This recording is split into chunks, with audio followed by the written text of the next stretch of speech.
This is Gaines, editor of NewTeeVee. We're here with Feng, CTO of Hulu. Thanks for having me. And able taping being done by Chris Albrecht. Turn the camera around. Thank you, Chris.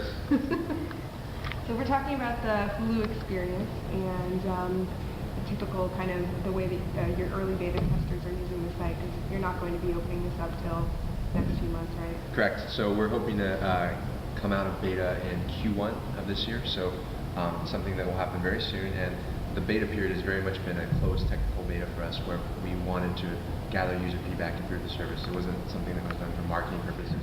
How much content recommendation do you do like this when you're doing? So that is definitely something that we're very excited about. Our CEO, Jason Collier, came from Amazon. That was one of the pioneers of personalization and recommendation. So we do offer. Right now, it's just the same experience for everyone, right? Exactly. Right now, it is the same experience for everyone, but we are dabbling in it so that when you watch shows, we do have related videos at the bottom. And those related videos are surfaced based on click logs, so based on what users watch. So if this user's watched this video and then this video, we can correlate them together that way. So we gather every piece of data.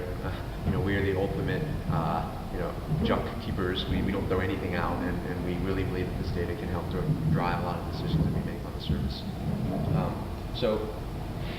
Just jumping back into it, again, we wanted to make the site as simple, as easy as possible to use. We use words like frictionless when we talk about the service, just frictionless access to content. And if you go to throughout the service, you'll find that there's actually very few number of different page types. So, popular clips, popular episodes.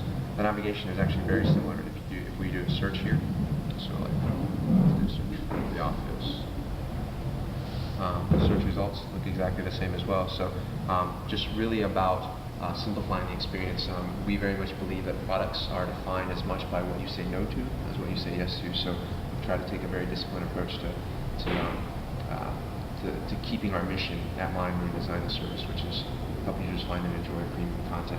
As you open things up, what kind of needs would you expect, or what kind of equipment would you expect a typical user or to have to use? I mean, you have mostly not HD content, but you do have some HD content now. So what kind of requirements would there be? It's a good question. The HD gallery, I think, is a beast of itself in that it's certainly the Ferrari of the internet you would need in terms of very high bandwidth connection. We actually encode that at 2.5 megabits per second, which is a very, very fast connection.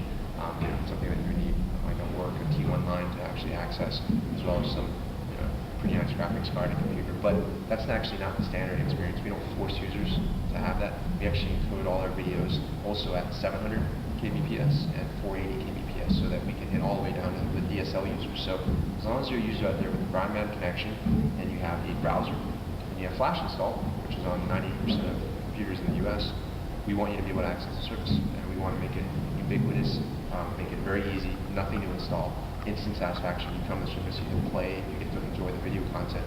But then at the same time, we do want to offer different levels of service, so that if you are, fortunate enough to have one of these Ferraris of the internet, we do want to give you the ability to enjoy HD, because it's something that we think is pretty cool and certainly the direction where this I wouldn't say I have a Ferrari, but I have noticed that when you go full screen, you lose a lot.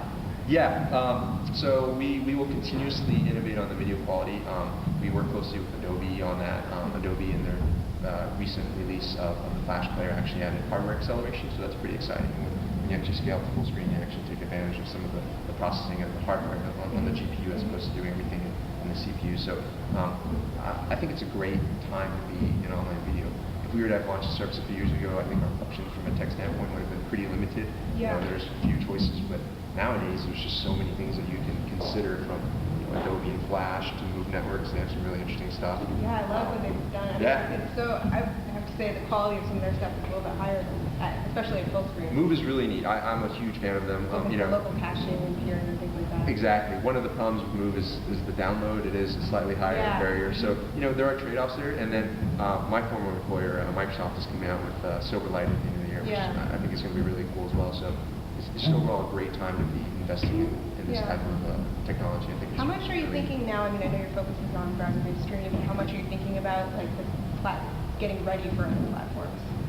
We very much want to provide a high-level service, a high-quality service that's available to a wide audience of users.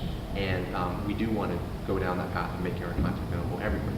But right now we're very focused on browser-based experience and on streaming for a couple of reasons. One, startup, limited resources. You know, we do have to sequence things, and also we want to do things really well. I think one of the characteristics that we're very proud of is I think that the people at Hulu, we have an atypical high-quality art.